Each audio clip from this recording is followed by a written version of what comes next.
Hello, সকলে কেমন আছো? আশা করি সকলে খুব ভালো আছো। আমিও খুব ভালো আছি। আমার একটা নতুন ব্লগে সকলকে স্বাগত। আজকে রবিবার, এখন বাজে 9:30। উঠেছি অনেকক্ষণ, ব্লগটা এখন শুরু করলাম। আর ও বাবা, বাইরে আবার দুজন অতিথি এসছে, চলো তোমাদের সাথে দেখা করাই। এই যে আমার দুই অতিথি, বাইরে বিস্কুট দেওয়া হয়েছে। একজন খেতে ব্যস্ত, আর একজনের খাওয়ার দিকে কোনো ইন্টারেস্ট নেই, উনি শুধু আদর খাবেন। যাই হোক, এদেরকে একটু আদর টাদর করে চলো, আজকে কাজ আছে একটু, তো লেগে পড়ি। ওই যে কাজে লেগে পড়েছি। কী কাজ? আমি ঠিক করেছি রান্নাঘরটা এবার আস্তে আস্তে একটু গুছোবো। তো শুরু হলো এই ফ্রিজটাকে দিয়ে। ফ্রিজটা একটু পরিষ্কার করলাম, অনেক দিন ধরে করা হয়নি। চারিদিকে সব বার করা হয়েছে, রান্নাঘর ছড়ানো ছেটানো হয়ে আছে। তো চলো আস্তে আস্তে গুছাই।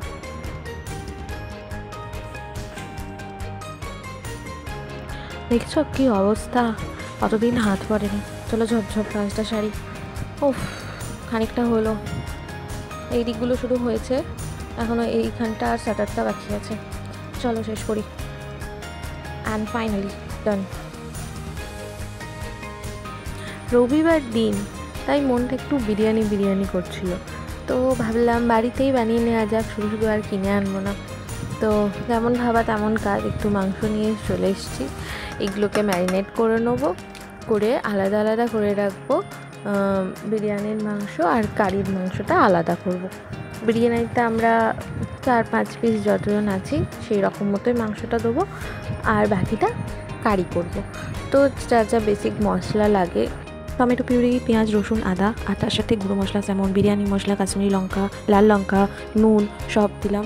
এবার দিয়ে দেবো একটু হালকা করে উপর দিয়ে সর্ষের তেল, আর তার সাথে দেবো একটু গোলাপ জল আর টক দই দিয়ে ভালো করে মাখিয়ে বেশ খানিকক্ষণ রেস্টে রেখে দিতে হবে। আমি খুব একটা ভালো পারি না বিরিয়ানি করতে, মানে অথেন্টিক যেভাবে করে ওইভাবে পারি না, মোটামুটি একটা চেষ্টা করি।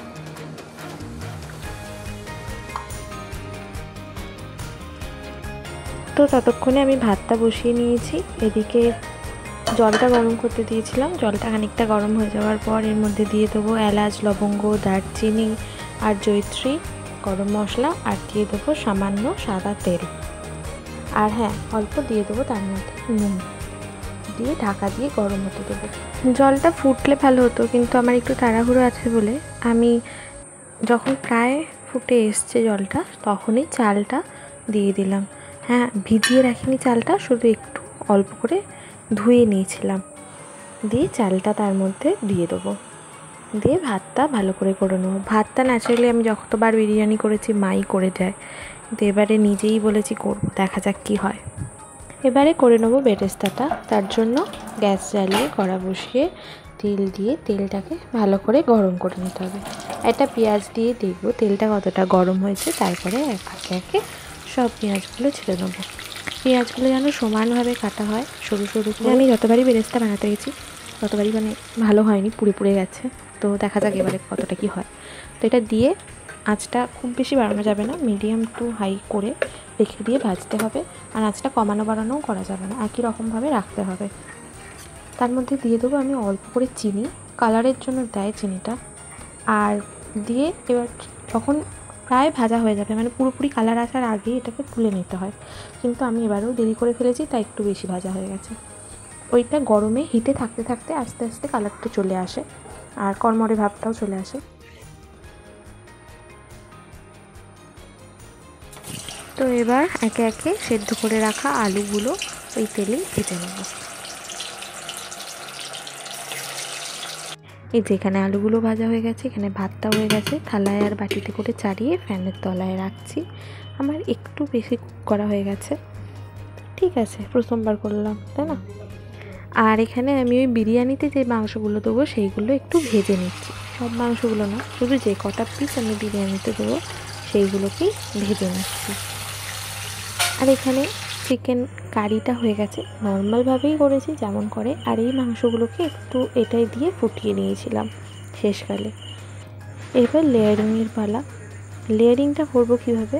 এই যে বেরেস্তা নিয়ে নিয়েছি, মাংসগুলো, এখানে ঘি আর সাদা তেল, এখানে গোলাপ জল, কেওড়া জল, আতর আর একটু ফুড কালার নিয়ে মিশিয়ে নিয়েছি। এবার এখানে হাঁড়িটার মধ্যে ভালো করে তলার লেয়ারটায় ঘি আর ওই তেলটা, অর্থাৎ বেরেস্তা যে তেলটায় ভেজেছিলাম ওই তেলটাই তুলে রেখেছিলাম, ওটার মধ্যেই ঘি দিয়েছি। দিয়ে এই তেলটা ভালো করে হাঁড়ির তলাটায় পুরোটাই মাখিয়ে নিতে হবে।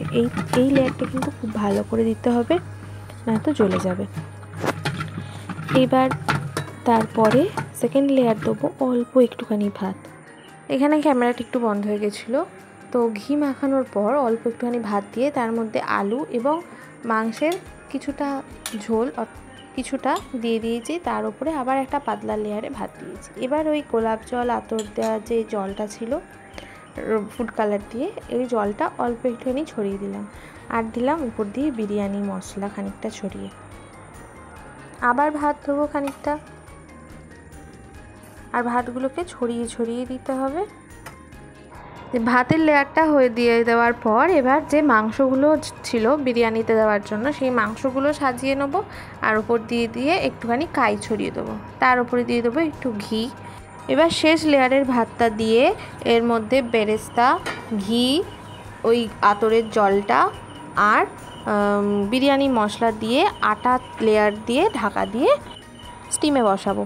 এবার আমি উনুনের ওপর চাটু বসিয়ে দেওয়া যায় স্টিম করতে, কিন্তু আমি ওই ফ্যানের যে ডেচকিটা আছে ওর মধ্যে আর একটু জল মিশিয়ে সেটাকে পাতলা করে ওটার ওপরেই হাঁড়িটা বসিয়ে স্টিম করব।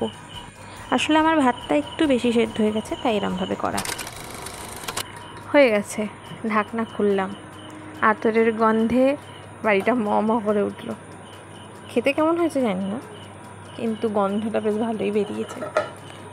এই হচ্ছে লুক বিরিয়ানির। তো চলো খাওয়া যাক। আজকের ডিনার এটাই, বিরিয়ানি আর চিকেন কষা। আজকের ভিডিওটা এই পর্যন্তই। ভালো লাগলে অবশ্যই like, comment, share and subscribe করে দিও। আবার দেখা হচ্ছে পরের একটা ভিডিওতে। টাটা।